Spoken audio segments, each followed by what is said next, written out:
In today's video, I'm going to teach you how to use ClickUp API key. By the end, you'll know exactly where to find your personal API token in ClickUp and how to keep it secure so you can confidently connect your tools and build integrations.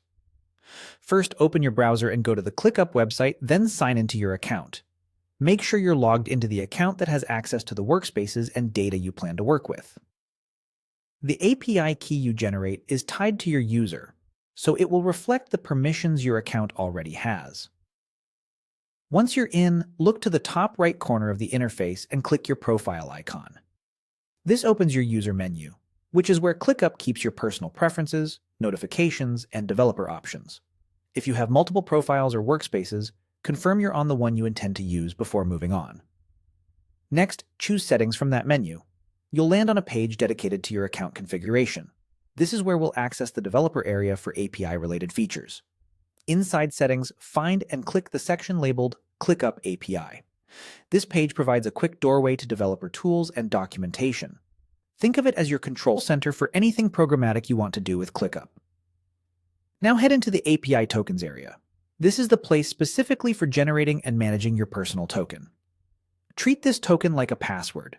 Anyone who has it can act on your behalf within the limits of your account's permissions. Click Generate to create a new token. If prompted, confirm the action. In many cases, ClickUp will reveal the token only once, right after generation. That means this is your moment to capture it accurately.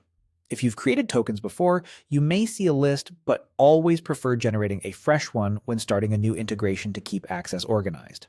Finally, copy your new token and save it securely. The best practice is to store it in a trusted password manager or a dedicated secrets manager, and use environment variables in your development or automation tools instead of pasting the token directly into code.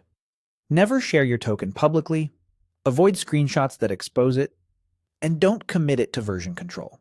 If you ever suspect it's been exposed, return here, generate a new token, and remove the old one. That's it. You now have a ClickUp API key ready to use for authenticated requests in your integrations and automation workflows. Keep it safe, and you'll have reliable, secure access to the ClickUp platform whenever you need it.